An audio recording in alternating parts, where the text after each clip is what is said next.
قرآنی صورتوں کی مختصر اردو تفسیر شہناز کیسر کے ساتھ اس رمضان صرف باب الایمان پر۔ اعوذ باللہ من الشیطان الرجیم، بسم اللہ الرحمن الرحیم۔ یہ اب ہم سورہ قصص شروع کر رہے ہیں، یہ بھی حروف مقطعات سے ہی شروع ہو رہی ہے۔ تاسیم میم، یہ کتاب مبین کی آیات ہیں۔ ہم موسیٰ اور فرعون کا کچھ حال ٹھیک ٹھیک تمہیں بتاتے ہیں، ایسے لوگوں کے فائدے کے لیے جو ایمان لائیں۔ واقعہ یہ ہے کہ فرعون نے زمین میں سرکشی کی، اس کے باشندوں کو گروہوں میں تقسیم کر دیا۔ ان میں سے ہر ایک گروہ کو وہ ذلیل کرتا تھا اور ان لڑکوں کو قتل کرتا تھا اور اس کی لڑکیوں کو جیتا رہنے دیتا تھا۔ فی الواقع وہ مفسد لوگوں میں سے تھا، اور ہم یہ ارادہ رکھتے تھے کہ مہربانی کریں ان لوگوں پر جو کہ ذلیل کیے گئے اور جو زمین میں ذلیل کر کے رکھے گئے تھے، اور انہیں پیشوا بنا دیں اور انہی کا وارث بنائیں اور زمین میں ان کو اقتدار بخشیں۔ ان سے فرعون و حامان اور ان کے لشکروں کو وہی کچھ دکھلا دیں جس کا انہیں ڈر تھا۔ ہم نے موسیٰ کی ماں کو اشارہ کیا کہ اس کو دودھ پلا، پھر جب تجھے اس کی جان کا خطرہ ہو تو دریا میں ڈال دے۔ کچھ خوف اور غم نہ کر، ہم اسے تیرے ہی پاس لے آئیں گے اور اس کو پیغمبروں میں شامل کریں گے۔ آخرکار فرعون کے گھر والوں نے اسے دریا سے نکال لیا تاکہ وہ ان کا دشمن اور ان کے لیے رنج کا سبب بنے۔ واقعی یہ اللہ کی بنائی ہوئی پوری پلاننگ تھی۔ واقعی فرعون اور حامان اور ان کے لشکر اپنی تدبیر میں بڑے غلط کار تھے۔ فرعون کی بیوی نے اس سے کہا، یہ میرے اور تیرے لیے آنکھوں کی ٹھنڈک ہے، ہمارے پاس اولاد نہیں ہے تو اللہ نے ہمارے لیے بھیج دیا، اسے قتل نہ کر، کیا عجب کہ یہ ہمارے لیے مفید ثابت ہو اور ہم اسے بیٹا ہی بنا لیں۔ اور وہ اس کے انجام سے بے خبر تھے۔ ادھر موسیٰ کی ماں کا دل اڑا جا رہا تھا، وہ اس کا راز فاش کر بیٹھتی اگر ہم اس کو ہمت نہ بنداتے کہ وہ ہمارے وعدے پر ایمان لانے والوں میں سے ہو۔ اس نے بچے کی بہن سے کہا، اس کے پیچھے پیچھے جا۔ چنانچہ وہ الگ سے اس کو دیکھتی رہی کہ دشمنوں کو اس کو پتہ نہ چلا، اور ہم نے بچے پر پہلے ہی دودھ پلانے والیوں کی چھاتیاں حرام کر رکھی تھی۔ یہ حالت دیکھ کر اس لڑکی نے ان سے کہا، میں تمہیں ایسے گھر کا پتہ بتاؤں جس کے لوگ اس کے پرورش کا ذمہ لیں اور خیر خواہی کے ساتھ اسے رکھیں۔ اس طرح ہم نے موسیٰ کو اس کی ماں کے پاس پلٹا دیا تاکہ اس کی آنکھیں ٹھنڈی ہوں اور وہ غمگین نہ ہو۔ اللہ کا وعدہ سچا تھا، مگر اکثر لوگ اس بات کو نہیں جانتے۔ جب موسیٰ اپنی پوری جوانی کو پہنچ گیا، اس کی نشو و نما مکمل ہو گئی، تو ہم نے اسے علم اور حکمت عطا کی۔ ہم نیک لوگوں کو ایسی ہی جزا دیتے ہیں۔ ایک روز وہ شہر میں ایسے وقت داخل ہوا جبکہ اہل شہر سو رہے تھے، غفلت میں تھے۔ وہاں اس نے دیکھا کہ دو آدمی لڑ رہے ہیں، ایک اس کی اپنی قوم کا تھا، دوسرا اس کی قوم یعنی دشمن کی قوم سے تعلق رکھتا تھا۔ اس کی قوم کے آدمی نے دشمن قوم والے کے خلاف اسے مدد کے لیے پکارا۔ موسیٰ نے ایک گھوسا مارا اور اس کا کام تمام کر دیا۔ یہ حرکت سرزد ہوتے ہی موسیٰ نے کہا، یہ تو شیطان کی کار فرمائی ہے، وہ سخت کھلا ہوا دشمن اور کھلا گمراہ کن ہے۔ پھر وہ کہنے لگا، اے میرے رب، میں نے تو اپنے نفس پر ظلم کر ڈالا، میری مغفرت فرما دے۔ چنانچہ اللہ نے اس کی مغفرت کر دی اور وہ غفور الرحیم ہے۔ موسیٰ نے عہد کیا کہ اے میرے رب، یہ احسان جو تو نے مجھ پر کیا ہے، اس کے بعد میں کبھی مجرموں کا مددگار نہ بنوں گا۔ دوسرے روز وہ صبح سویرے ڈرتا اور ہر طرف سے ڈرتا شہر میں جا رہا تھا کہ ایکائک کیا دیکھتا ہے کہ وہی شخص جس نے کل اسے مدد کے لیے پکارا تھا آج پھر اسے پکار رہا ہے۔ موسیٰ نے کہا، تو بہت ہی بہکا ہوا اور بدکار آدمی ہے۔ جب موسیٰ نے ارادہ کیا کہ دشمن قوم کے آدمی پر حملہ کرے تو وہ پکار اٹھا، اے موسیٰ، کیا آج تو مجھے اسی طرح قتل کرنے لگا ہے جس طرح کل ایک شخص کو قتل کر چکا ہے؟ تو اس ملک میں جبار بن کر رہنا چاہتا ہے، اصلاح نہیں کرنا چاہتا؟ اس کے بعد ایک آدمی شہر کے بہت دور سے دوڑتا ہوا آیا اور کہا، موسیٰ، سرداروں میں تیرے قتل کے مشورے ہو رہے ہیں، یہاں سے نکل جا، میں تیرا خواہ خواہ ہوں۔ یہ خبر سنتے ہی موسیٰ ڈرتا سہمتا وہاں سے نکل کھڑا ہوا اور اس نے دعا کی کہ اے میرے رب، مجھے ظالموں سے بچا لے۔ مصر سے نکل کر جب موسیٰ نے مدین کا رخ کیا تو اس نے کہا، امید ہے کہ میرا رب مجھے ٹھیک راستے پر ڈال دے گا۔ اور جب وہ مدین کے کنویں پر پہنچا تو اس نے دیکھا کہ بہت سے لوگ اپنے جانوروں کو پانی پلا رہے ہیں۔ ان سے الگ ایک طرف دو عورتیں اپنے جانوروں کو روک کر کھڑی ہوئی ہیں۔ موسیٰ نے ان عورتوں سے پوچھا، تمہیں کیا پریشانی ہے؟ آخر تم اپنے جانوروں کو پانی کیوں نہیں پلا سکتی؟ تو انہوں نے کہا کہ جب تک یہ چروائے اپنے جانور نہ نکال لے جائیں ہم نہیں کر سکتے، اور ہمارے والد ایک بہت بوڑھے آدمی ہیں۔ یہ سن کر موسیٰ نے ان کے جانوروں کو پانی بھی پلایا، پھر ایک سائے کی جگہ جا بیٹھا اور بولا، اے پروردگار، جو خیر بھی مجھ پر تو نازل کرے میں اس کا محتاج ہوں۔ کچھ دیر نہ گزری تھی کہ ان دونوں عورتوں میں سے ایک شرم و حیا کے ساتھ چلتی ہوئی آئی اور کہنے لگی میرے والد آپ کو بلا رہے ہیں تاکہ آپ نے ہمارے جو جانوروں کو پانی پلایا ہے اس کا اجر آپ کو دے دیں۔ اور موسیٰ نے اس کے پاس پہنچا اور اس نے سارا قصہ اسے سنایا۔ اس نے کہا کچھ خوف نہ کر، اب تم ظالم لوگوں سے بچے ہوئے ہو۔ ان دونوں عورتوں میں سے ایک نے اپنے باپ سے کہا ابا جان اس شخص کو نوکر رکھ لیجئے، بہترین آدمی جسے آپ ملازم رکھیں وہی ہو سکتا ہے جو مضبوط اور امانت دار ہو۔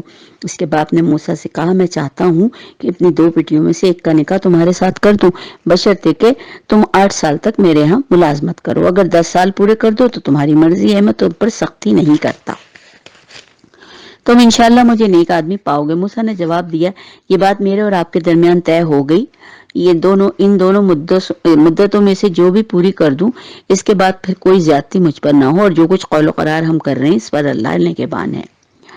موسیٰ نے مدت پوری کر دی اور اپنے اہل و عیال کو لے کر چلا تو طور کی جانب اس کو ایک آگ نظر آئی۔ اس نے اپنے گھر والوں سے کہا ٹھہرو، میں نے ایک آگ دیکھی، شاید کہ وہاں سے کچھ خبر لے آؤں کہ کچھ گرمی کا انتظام ہو جائے، ٹھنڈ بہت تھی، یا اس آگ سے کوئی انگارہ ہی اٹھا لاؤں جس سے تم تاپ سکو۔ وہاں پہنچا تو وادی کے داہنے کنارے پر مبارک خطے میں ایک درخت سے پکارا گیا کہ اے موسیٰ میں ہی اللہ ہوں اور سارے جہان والوں کا مالک، اور حکم دیا گیا کہ پھینک دے اپنی لاٹھی۔ جو ہی کہ موسیٰ نے دیکھا کہ وہ لاٹھی سانپ کی طرح بل کھا رہی ہے تو وہ تو ڈر کے مارے پلٹ کر بھاگا، اس نے مڑ کر بھی نہ دیکھا۔ ارشاد ہوا موسیٰ پلٹ آ اور خوف نہ کر، تو بالکل محفوظ ہے، اپنا ہاتھ گریبان میں ڈال، چمکتا ہوا نکلے گا بغیر کسی تکلیف کے، اور خوف سے بچنے کے لیے اپنا بازو کھینچ لے۔ یہ دور ایسا نہیں ہے کہ تو اس میں ڈرے۔ یہ دو روشن نشانیاں ہیں جو تیرے رب کی طرف سے فرعون اس کے درباریوں کے سامنے پیش کرنے کے لیے ہیں، وہ بڑے نافرمان لوگ ہیں۔ موسیٰ نے عرض کیا میرے آقا میں تو ان کا ایک آدمی قتل کر چکا ہوں اور ڈرتا ہوں کہ وہ مجھے مار ڈالیں گے، اور میرا بھائی ہارون مجھ سے بھی زیادہ زبان آور ہے، اسے میرے ساتھ مددگار کر کے بھیج دے شاید تاکہ میری تائید ہو جائے، مجھے اندیشہ ہے کہ وہ لوگ مجھے جھٹلائیں گے۔ تو فرمایا ہم تیرے بھائی کے ذریعے تیرا ہاتھ مضبوط کریں گے، تم دونوں کو ایسی ہمت بخشیں گے کہ وہ تمہارا کچھ بھی نہ بگاڑ سکیں گے، ہماری نشانیوں کے زور سے تمہارے پر غلبہ ہوگا، اور تمہارے ساتھ جو ماننے والے ہوں گے ان کے لیے بھی راستہ کھول دیا جائے گا۔ پھر جب موسیٰ ان لوگوں کے پاس ہماری کھلی نشانیاں لے کر پہنچا تو انہوں نے کہا یہ تو کچھ نہیں سوائے جادو کے، اور یہ باتیں تو ہم نے اپنے باپ دادے کے زمانے میں کبھی سنی ہی نہیں۔ موسیٰ نے جواب دیا میرا رب اس شخص کے حال سے خوب واقف ہے جو اس کی طرف ہدایت لے کر آیا ہے، وہ بہتر جانتا ہے کہ آخر انجام کس کا اچھا ہونا ہے، مگر حق یہ ہے کہ ظالم کبھی فلاح نہیں پاتے۔ فرعون نے کہا اے اہل دربار میں نے تو اپنے سوا کسی بندے کو خدا نہیں مانا، حامان ذرا اینٹیں پکوا کر میرے لیے ایک اونچی عمارت تو بنوا، شاید کہ میں اس پہ چڑھ کر موسیٰ کے خدا کو دیکھ لوں، اور میں تو اسے جھوٹا ہی سمجھتا ہوں۔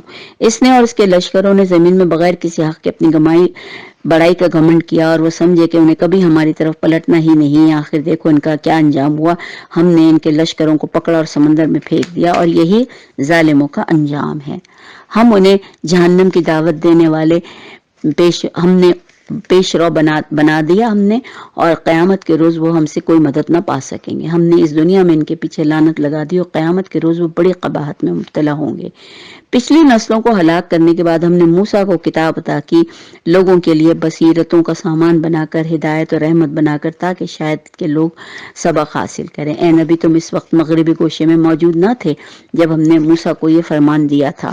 ظاہر اس وقت آپ صلی اللہ علیہ وسلم کہاں حیات تھے کہ آپ کو یہ سب چیزیں پتہ ہوتی، لیکن اللہ تعالیٰ وہی ہے نا کہ ساری چیزیں آپ صلی اللہ علیہ وسلم کے سامنے اسی لیے بیان کر رہا ہے کہ آپ صلی اللہ علیہ وسلم کو یہ اندازہ ہو سکے کہ، اور سب سے بڑی بات یہ کہ ان لوگوں کو اس بات کا پورا ایک وہ مل جائے کہ یہ آپ صلی اللہ علیہ وسلم جو کچھ بھی فرما رہے ہیں وہ بالکل صحیح ہے۔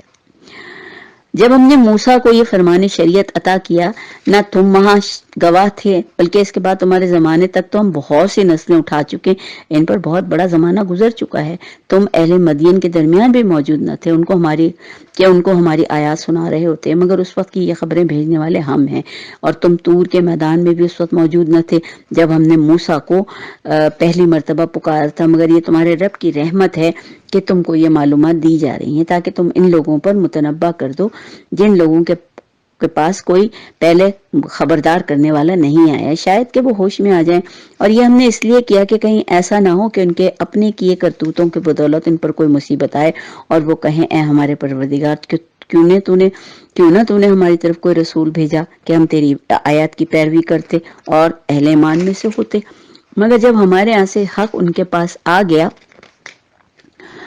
تو وہ کہنے لگے کہ کیوں نہ دیا گیا اس کو وہی جو کچھ موسیٰ کو دیا گیا تھا؟ کیا یہ لوگ اس کا انکار نہیں کر چکے ہیں؟ جو موسیٰ کو اس سے پہلے دیا گیا تھا انہوں نے کہا تھا دونوں جادو ہیں جو ایک دوسرے کی مدد کرتے ہیں، اور کہا تھا ہم کسی کو نہیں مانتے۔ اے نبی ان سے کہو اچھا تو لاؤ اللہ کی طرف سے کوئی کتاب جو ان دونوں سے زیادہ ہدایت بخشنے والی ہو، اگر تم سچے ہو میں اسی کی پیروی اختیار کروں گا۔ اب اگر وہ تمہارا مطالبہ پورا نہیں کرتے تو سمجھ لو کہ یہ دراصل اپنی خواہشات کے پیروکار ہیں، اور اس شخص سے بڑھ کر کون گمراہ ہوگا جو خدائی ہدایت کے بغیر اپنی خواہشات کی پیروی کرے۔ اللہ ایسے ظالموں کو بالکل نہیں بخشتا۔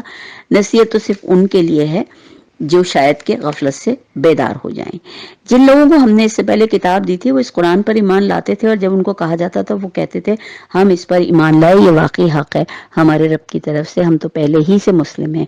یہ وہ لوگ ہیں جنہیں ان کا اجر دو بار دیا جائے گا اس ثابت قدمی کے بدلے میں جو انہوں نے دکھائی۔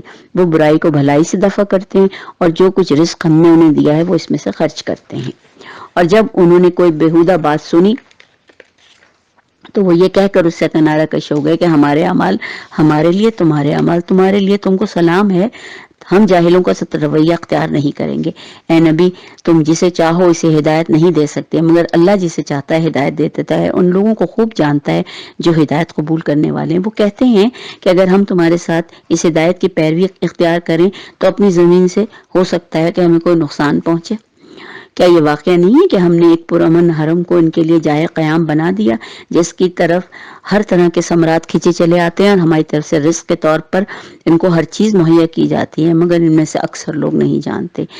ہم اور کتنی ہی بستیاں ہم تباہ کر چکے ہیں جن کے لوگ اپنی معیشت پر اترا گئے تھے، سو دیکھ لو ان کے مسکن وہیں پڑے ہوئے ہیں جن میں ان کے بعد کم ہی کوئی ایسا ہے، آخرکار ہم ہی وارث ہو کر ٹھہرے۔ اور تیرا رب بستیوں کو ہلاک کرنے والا نہ تھا جب تک کہ ان کے مرکز میں ایک رسول نہ بھیجتا جو ان کو ہماری آیات سناتا، اور ہم بستیوں کو ہلاک کرنے والے نہ تھے جب تک کہ ان کے رہنے والے ظالم نہ ہو جاتے۔ جو کچھ بھی تم کو دیا گیا ہے وہ محض دنیا کی زندگی کا سامان اور اس کی زینت ہے، اور جو کچھ اللہ کے پاس ہے وہ اس سے زیادہ بہتر اور باقی تر ہے۔ کیا تم عقل سے کام نہیں لیتے؟ بھلا وہ شخص جس سے ہم نے اچھا وعدہ کیا اور اسے پانے والا بھی ہو، کیا وہ اس شخص کی طرح ہو سکتا ہے جسے ہم نے صرف حیات دنیا کا سامان دیا ہو اور پھر وہ قیامت کے روز سزا کے لیے پیش کیا جانے والا ہو؟ اور بھول نہ جائیں وہ لوگ اس دن کو جب وہ ان کو پکارے گا اور پوچھے گا کہاں ہیں میرے وہ شریک جن کا تم گمان کرتے تھے؟ یہ قول تم پر چسما ہوگا اور وہ کہیں گے اے ہمارے رب بے شک یہی لوگ ہیں جن کو ہم نے گمراہ کیا تھا، اور ہم نے اسی طرح گمراہ کیا جیسے کہ ہم خود گمراہ ہوئے۔ ہم آپ کے سامنے برات کا اظہار کرتے ہیں، یہ ہماری تو بندگی نہیں کرتے تھے۔ پھر ان سے کہا جائے گا کہ پکارو اب اپنے ٹھہرائے ہوئے شریکوں کو، تو یہ ان کو پکاریں گے مگر وہ کوئی جواب نہ پائیں گے، اور یہ لوگ عذاب دیکھ لیں گے۔ کاش یہ ہدایت اختیار کرنے والے ہوتے۔ اور فراموش نہ کریں یہ لوگ وہ دن جب ان کو وہ پکارے گا اور پوچھے گا کہ رسول بھیجے گئے تھے انہیں کیا جواب دیا تھا۔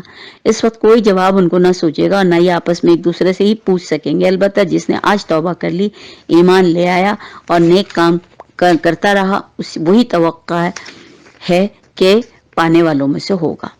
تیرا رب پیدا کرتا ہے جو کچھ چاہتا ہے، وہ خود ہی اپنے کام کے لیے جسے چاہتا ہے منتخب کر لیتا ہے۔ یہ انتخاب ان لوگوں کے کرنے کا کام نہیں ہے۔ اللہ بہت پاک ہے، اور ظاہر ہے اللہ تعالیٰ خود ہی ہر چیز کا انتخاب کرتا ہے، ہم انسانوں کے ذمہ تھوڑی ہیں یہ کام۔ اللہ بہت پاک ہے، پالتا رہے اس شرک سے جو لوگ کرتے ہیں۔ تیرا رب جانتا ہے یہ جو کچھ دلوں میں چھپائے ہوئے ہیں اور جو کچھ یہ ظاہر کرتے ہیں، وہی ایک اللہ ہے جس کے سوا کوئی عبادت کا مستحق نہیں۔ اسی کے لیے حمد ہے، دنیا میں بھی آخرت میں بھی فرما روائی ہے اسی کی، اور اسی کی طرف تم سب پلٹائے جانے والے ہو۔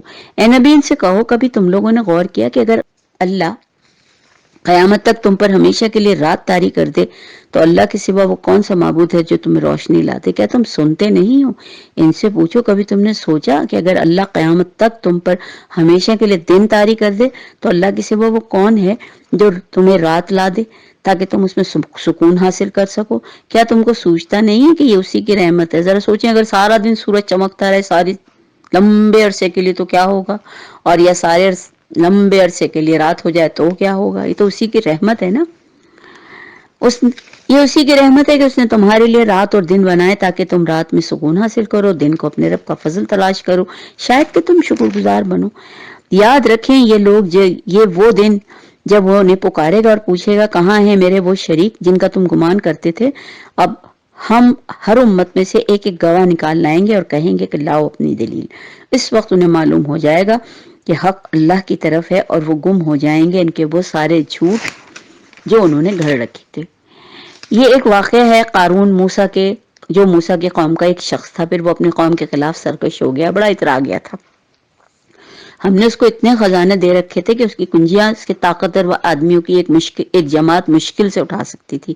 ایک دفعہ جب اس کی قوم نے اور دوسرے لوگوں نے اس سے کہا کہ تو اس ساری دولت پر پھول نہ جا، اترا مت، تکبر نہ کر، اللہ تکبر کرنے والوں کو پسند نہیں کرتا۔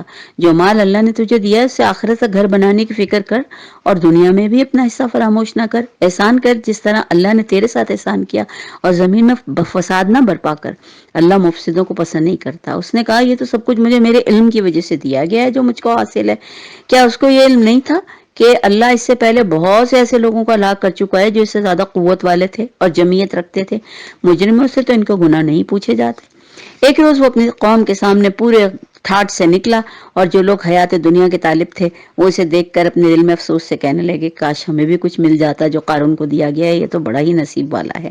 مگر جو لوگ علم رکھنے والے تھے وہ کہنے لگے افسوس تمہارے حال پر، اللہ کا ثواب بہت بہتر ہے اس شخص کے لیے جو ایمان لائے اور نیک عمل کرے۔ یہ دولت کبھی نہیں ملتی مگر صبر کرنے والوں کو، یعنی یہ جو دولت ہے ایمان کی صرف صبر کرنے والوں کو ملتی۔ آخرکار ہم نے اسے اور اس کے گھر والوں کو زمین میں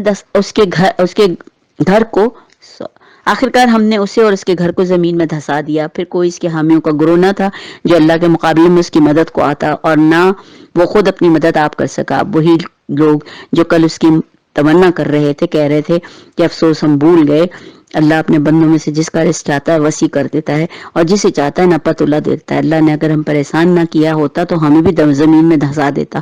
افسوس ہم کو یاد نہ رہا کہ کافر فلاح نہیں پایا کرتے۔ وہ آخرت کا گھر تو ہم ان لوگوں کے لیے مخصوص کر دیں گے جو زمین میں اپنی بڑائی نہیں چاہتے، نہ فساد کرتے ہیں، اور انجام کار بھلائی متقین ہی کے لیے ہے۔ جو کوئی بھلائی لے کر آئے گا اس کے لیے اس سے بہتر بھلائی ہے، جو برائی لے کر آئے گا برائیاں کرنے والوں کے لیے ویسا ہی بدلہ ملے گا جیسے کہ وہ عمل کرتے تھے۔ اے نبی یقین جانو جس نے یہ قرآن تم پر فرض کیا وہ تمہیں ایک بہترین انجام کو پہنچانے والا ہے۔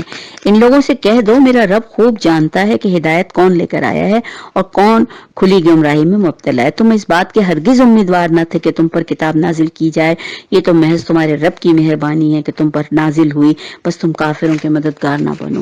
اور ایسا کبھی نہ ہونے پائے کہ اللہ کی آیات جب بھی تم پر نازل ہو تو کفار تمہیں ان سے باز رکھیں، اور اپنے رب کی طرف دعوت دو اور ہرگز مشرکوں میں شامل نہ ہو، اور اللہ کے ساتھ کسی دوسرے کو معبود نہ بناؤ۔